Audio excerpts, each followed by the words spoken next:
Hello and welcome once again, this is Satyam. आपका फिर से एक बार स्वागत है आपके अपने यूट्यूब चैनल इसके इंग्लिश डायरी में।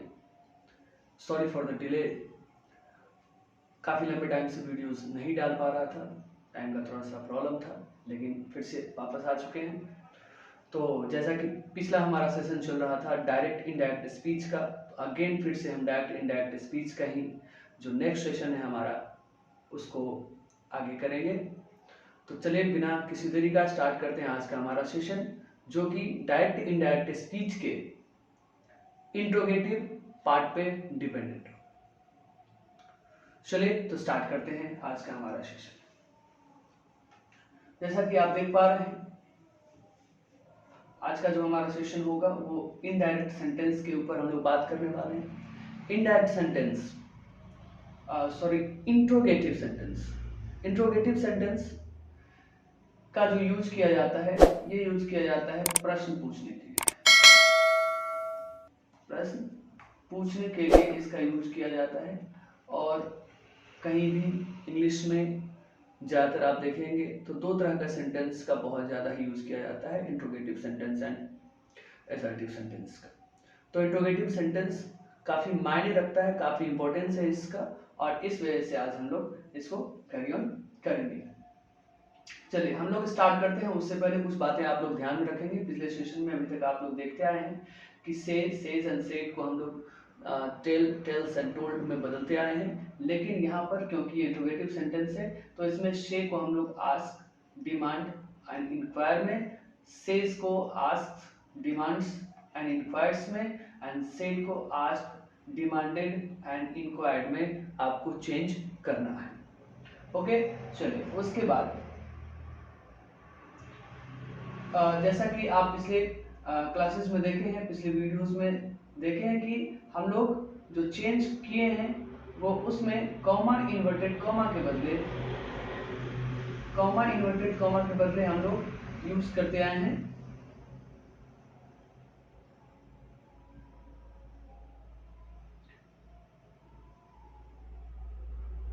कॉमा और इन्वर्टेड कॉमा के बदले हमने यूज किया है दैट का। बट यहाँ पर आप देखिए कि कॉमा इन्वर्टेड कॉमा के बदले अभी आपको इफ या वेदर का यूज करना है, दैट का यूज नहीं करना है। उसके बाद एक चीज और हम लोगों ने देखा था कि टू जो प्रीपोजिशन होता था उसको हम लोग रिमूव कर देते थे, लेकिन यहाँ पर अगर आप आस्क एंड डिमांड यूज करते हैं तो उसमें कोई प्रीपोजिशन नहीं देना है।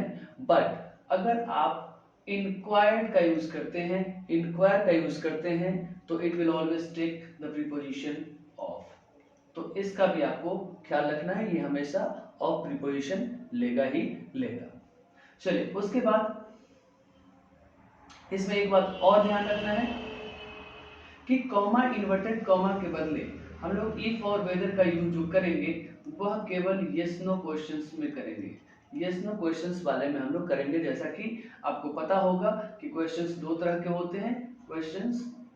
के होते हैं, पहला होता है यस नो क्वेश्चंस, और दूसरा जो होता है वो होता है डब्ल्यूएच क्वेश्चंस। WH questions. तो डब्ल्यूएच क्वेश्चंस वाले में हमें क्या ध्यान रखना है कि डब्ल्यूएच क्वेश्चंस में कॉमा इन्वर्टेड कॉमा के लिए हमें किसी तरह का कंजंक्शन का यूज नहीं करना है। लाइक इफ और वेदर जो यहाँ पर अभी मैंने बताया उसका भी यूज आपको नहीं करना है। तो डब्ल्यूएच क्वेश्चंस में हमारा बिल्कुल कोई भी कंजंक्शन यूज नहीं होगा, ना ही हम दैट का यूज करेंगे, ना ही हम लोग ऑफ का यूज करेंगे, सॉरी इफ का यूज करेंगे, ना ही वेदर का यूज करेंगे, ना ही एज टू का यूज करेंगे। एक स्पेशल केस में एज टू का भी प्रयोग किया जाता है, इसका भी प्रयोग हम लोग नहीं करेंगे।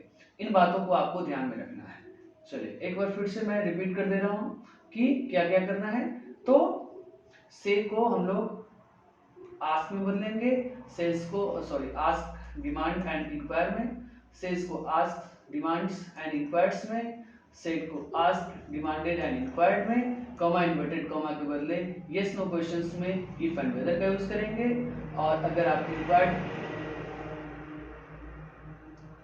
अगर आप इंक्वायर्ड का यूज करते हैं तो ऑफ प्रीपोजिशन का यूज करना है, और यदि डब्ल्यूएच क्वेश्चंस हैं तो कॉमा इन्वर्टेड कॉमा के बीच में किसी तरह का कंजंक्शन का यूज नहीं करना है। That's clear. चलिए आगे हम लोग बढ़ते हैं। अभी इन बातों का आपको ध्यान में रखना है, और उसके बाद आइए हम लोग किस तरीके से इसको चेंज करना है उसके तरफ चलते हैं।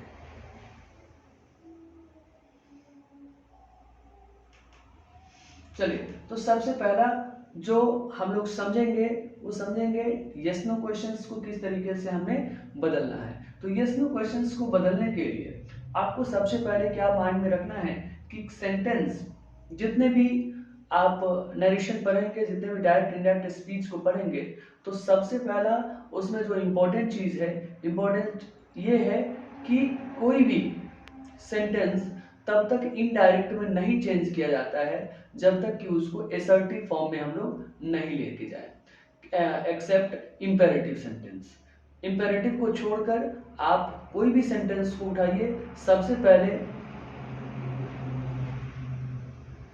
पहले उसको आपको चेंज करना पड़ेगा एसर्टिव सेंटेंस में, और जैसे ही आप एसर्टिव सेंटेंस में चेंज कर लेंगे देन उसको आप इनडायरेक्ट में चेंज कर सकते हैं। चलिए, तो सबसे पहला हमारा क्वेश्चन हमने लिया है कि he said to me are you a student.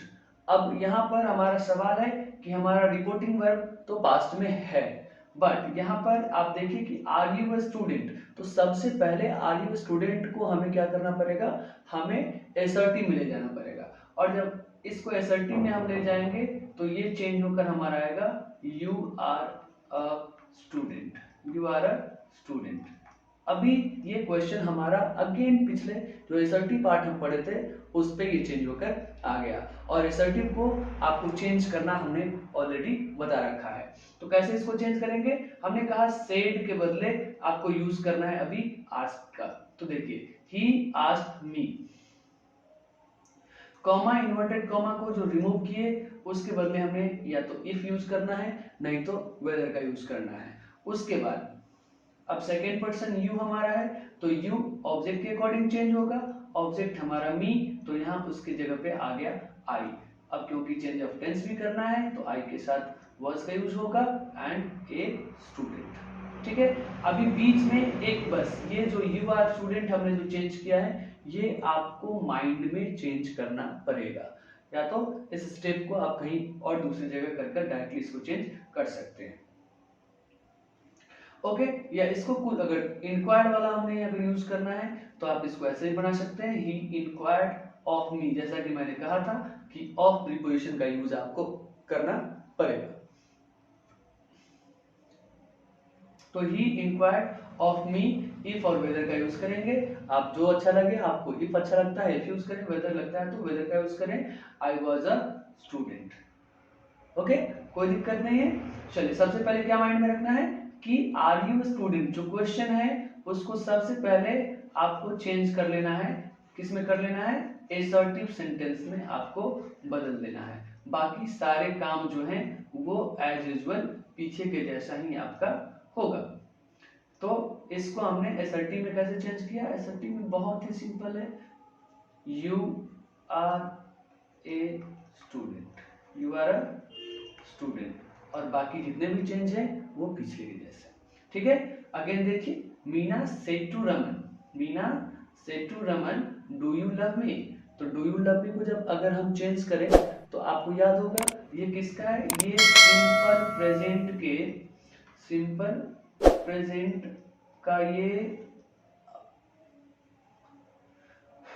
Interrogative है, सिंपल प्रेजेंट के इंट्रोगेटिव सेंटेंस का ये, तो इंट्रोगेटिव ये चेंज होगा एसर्टिव में, तो सिंपल प्रेजेंट का मतलब सब्जेक्ट प्लस वर्ब 1 या वर्ब 5 प्लस ऑब्जेक्ट, इसमें चेंज होकर जाएगा। तो जब इसको चेंज करेंगे तो हमारा ये सेंटेंस एसर्टिव में कैसा दिखेगा, दिखेगा you love me, you love me.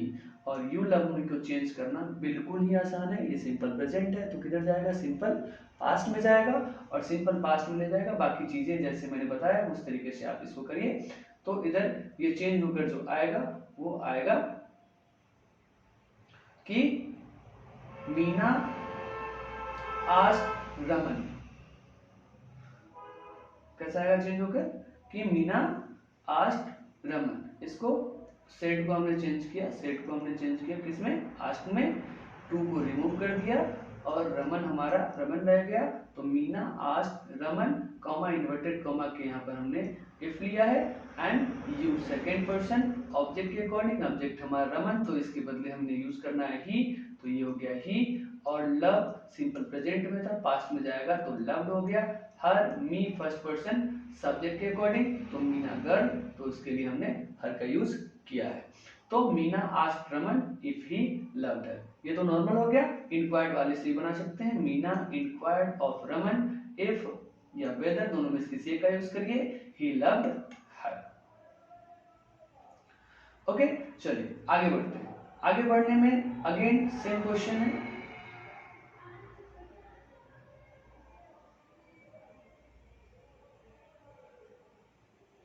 Again question को देखिए। Shobha said to me did you teach my sister. Shobha said to me did you teach my sister. अभी देखिए did you teach my sister, तो ये क्या है, ये सिंपल पास्ट का इंट्रोगेटिव है। तो इसको हम जब सीधा करेंगे तो ये क्या बनेगा, you taught, you taught my sister, you taught my sister. अब यू टॉट माय सिस्टर इसे हमें चेंज करना है, ये बाकी जैसा है वैसे ही। तो शोभा आस्क्ड मी इफ और वेदर में से किसी को सेलेक्ट करिए एंड ये सिंपल पास्ट है, ये सिंपल पास्ट है। तो सिंपल पास्ट याद होगा आपको, ये बदलता है पास्ट परफेक्ट में, पास्ट परफेक्ट में चेंज होगा। तो पास्ट परफेक्ट में चेंज करेंगे तो पास्ट परफेक्ट का structure subject plus had plus verb 3 plus object. तो यहाँ पर देखिए अब यहाँ पर हमने हमारा सब्जेक्ट था यू सेकंड पर्सन मी के अकॉर्डिंग, तो यहाँ पर आई हो गया, हेल्पिंग वर्ब हमारा हैड आएगा और टीच का वर्ब 3 डॉट और उसके बाद माई सिस्टर है, माई सब्जेक्ट के अकॉर्डिंग तो शोभा, तो यहाँ आ गया हर और सिस्टर। तो इस तरीके से इसको हम चेंज करेंगे। ठीक है, चलिए आगे बढ़ते हैं। आगे बढ़ते हैं तो इसमें देखते हैं कि नेक्स्ट क्या है हमारा। नेक्स्ट है, अभी ये था हमारा यस नो क्वेश्चन। अभी हम लोग देखेंगे कि WH क्वेश्चंस को कैसे हम लोगों को करना है। तो आपको मैंने पहले ही बताया कि WH क्वेश्चंस में कॉमा और इन्वर्टेड कॉमा के बदले आपको किसी भी चीज का प्रयोग नहीं करना है। बाकी WH वर्ड जैसे रहेगा वैसा ही लिख देंगे। और बाकी यहाँ से आप देखें तो आर यू डूइंग टुडे, ये अगेन चला जाता है किसमें, यस नो के टाइप पर आपको दिखेगा। यस नो के जैसा ये आपको दिखेगा। तो यस नो के जैसा दिखेगा तो बस यहाँ तक पहले आप चेंज करिए। तो यहाँ तक चेंज करते हैं तो आई सेड को हमें बदलना है, तो आई आस्क्ड में चेंज हो गया, आस्क्ड माई वाइफ। अब कॉमा इन्वर्टेड कॉमा के बदले कुछ देना नहीं है तो बस क्या करेंगे, व्हाट जैसे है जैसे ही लिख देंगे व्हाट। अब आर यू डूइंग, तो इसको जब आप चेंज करेंगे तो मैंने क्या कहा था कि सबसे पहले इसको एसआरटी में बदलिए। एसआरटी में चेंज करेंगे तो ये बन जाएगा you are doing today, you are doing today, ये बन जाएगा हमारा एसआरटी में। तो इसको क्या करेंगे, अब second person you, second person किसके अकॉर्डिंग, ऑब्जेक्ट के अकॉर्डिंग माई वाइफ, तो माई वाइफ के लिए सी यूज किया हमने, ठीक है। तो यहाँ लिख देंगे सी, उसके बाद आर बदल जाएगा, पास्ट में जाएगा तो सी के साथ वॉज का यूज होगा, सी वॉज एंड डूइंग का डूइंग, और टुडे को हम लोग बदलते हैं दैट देंगे। अब वही चीज हमने यहाँ पर चेंज करके लिखा है, I asked my wife what she was doing today. Okay, चलिए आगे बढ़ते हैं। इंक्वायर्ड वाले से भी आप बना सकते हैं, आई inquired of my wife what she was doing today. चलिए डायरेक्ट ऐसे भी इसको आप समझ सकते हैं कि आर यू डूइंग टुडे, ये किस में था, ये प्रेजेंट कंटिन्यूअस में था, इसको हमने पास्ट कंटिन्यूअस में चेंज किया है। और बाकी का जो अप्लाई किया था यस नो वाला। सिर्फ अगर वर्ड को आप अलग कर लें तो बाकी क्वेश्चन अभी जस्ट मैंने पीछे जो समझाया बिल्कुल उसी तरीके से है। अगला सेंटेंस को देखिए, he said to me when will you return. तो व्हेन तक को आप चेंज कर लीजिए, तो he asked me when, he asked me when. क्या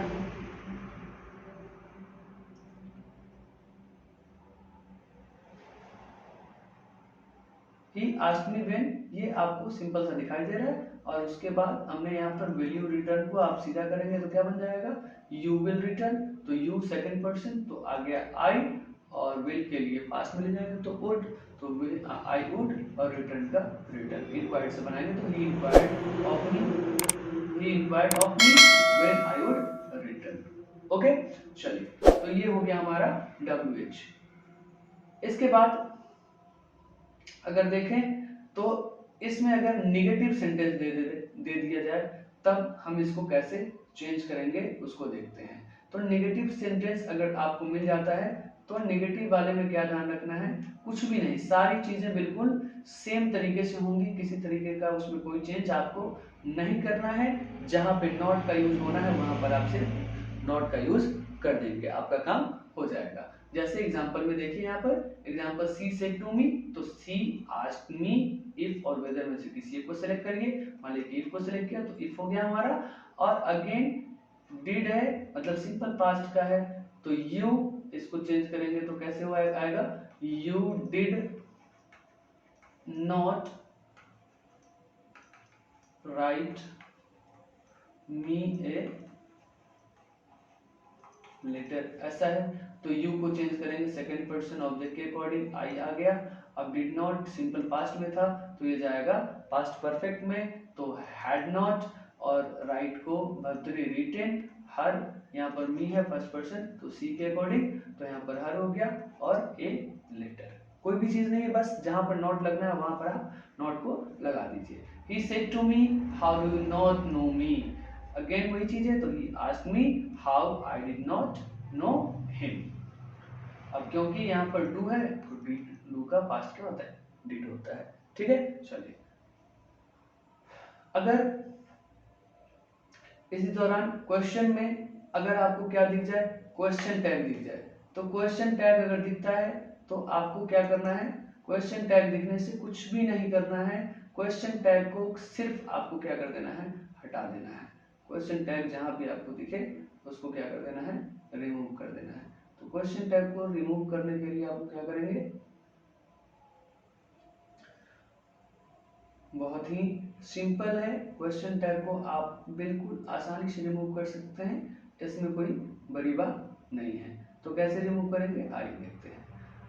मान लीजिए कि अगर क्वेश्चन टैग हमारे सेंटेंस में दिखता है तो आप यहाँ पर डोंट यू, इस क्वेश्चन को देखिए, she said to me you know me don't you, तो डोंट यू को हमें सबसे पहले क्या कर देना है, रिमूव कर देना है। ठीक है, बाकी जो भी है उसको आप सॉल्व कर दीजिए, उसको आप बना दीजिए। तो सी आस्क्ड मी, ठीक है, अब क्योंकि ये क्वेश्चन था, डोंट यू इधर क्वेश्चन था, तो वो क्वेश्चन वाले फॉर्म से ही बनेगा। तो सी आस्क्ड मी इफ, अब यू यहाँ पे यू नो मी सिंपल आपका दिया हुआ है तो आई न्यू हर, बहुत ही सिंपल है। क्या करना है, क्वेश्चन टैग जो आपका दिया हुआ रहेगा, क्वेश्चन टैग, उसको क्या कर देना है, रिमूव कर देना है, उसको रिमूव कर देना है। ठीक है, चलिए उसके बाद आगे बढ़ते हैं।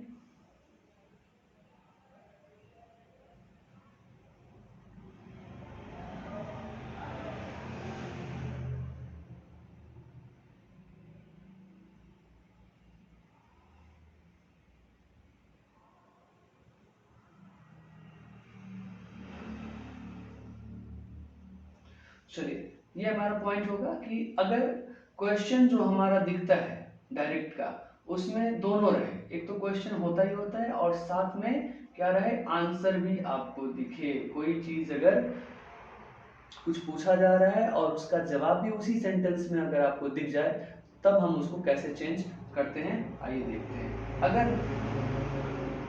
अगर जवाब निगेटिव रहे,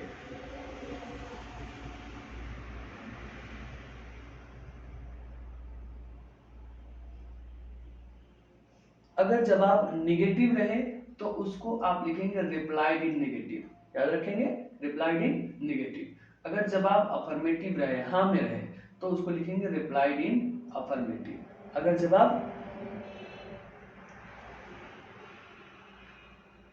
जवाब ना में रहे तो उसको आप लिखेंगे रिप्लाइड इन द निगेटिव, और अगर जवाब हाँ में रहे तो रिप्लाइड इन द अफर्मेटिव। आइए क्वेश्चन को देखते हैं। He said to me did you write a letter.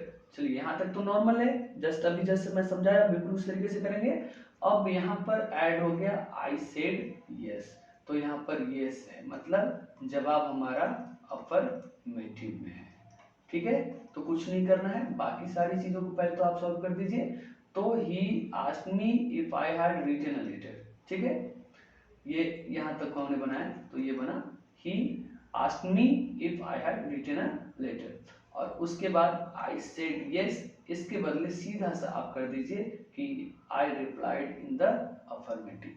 I replied in the affirmative, ये सबसे नॉर्मल तरीका है। नहीं तो आप आई सेड को आई सेड रहने दीजिए, यहाँ पर कॉमा इन्वर्टेड कॉमा के बदले दैट लगाइए, एंड यस आई हैड यहाँ पर ऐड करिए। ठीक है, बट ये वाला सबसे सिंपल है कि I replied in the affirmative, और इसी का यूज हम लोग डायलॉग राइटिंग में भी करते हैं। इसी का यूज डायलॉग राइटिंग। चलिए नेक्स्ट क्वेश्चन लेते हैं। नेक्स्ट क्वेश्चन में हमारा कह रहा है कि Mohan asked do you feel thirsty. I said yes I do. Again Mohan asked if I feel thirsty, यहाँ तक आप बना दीजिए थर्स्टी तक, एंड उसके बाद I said yes I do affirmative में है, तो बस आप लिख दीजिए yes I replied in affirmative, बस इसको ऐड कर दीजिए। या फिर आप ऐसे लिख सकते हैं I said that I felt, ऐसा भी इसमें लिख सकते हैं। अगेन पीछे आई सेड और कॉमा इन्वर्टेड कॉमा के बदले दैट एंड आई फेल्ट, क्योंकि क्वेश्चन में फील की बात किया जा रहा है। और उसके बाद ऐसे भी लिख सकते हैं कि I replied that I felt thirsty. तो ये तीन तरीका है यहाँ पर, तीनों में से किसी एक को, और सबसे इजीएस्ट वे जो है कि I replied in the affirmative, आप इसका यूज कर दें। ठीक है, चलिए ये तो हो गया हमारा कि अगर क्वेश्चन में आपका आंसर साथ साथ दिया हुआ रहे तब।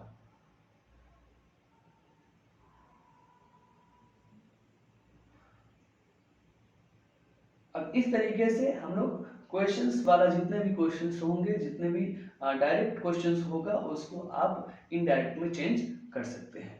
Thank you, that's all. मिलते हैं फिर नेक्स्ट सेशन में। आई होप कि आपको सेशन पसंद आया होगा, तो अपने दोस्तों के साथ शेयर करना ना भूलें। थैंक यू, मिलते हैं फिर अगले सेशन में।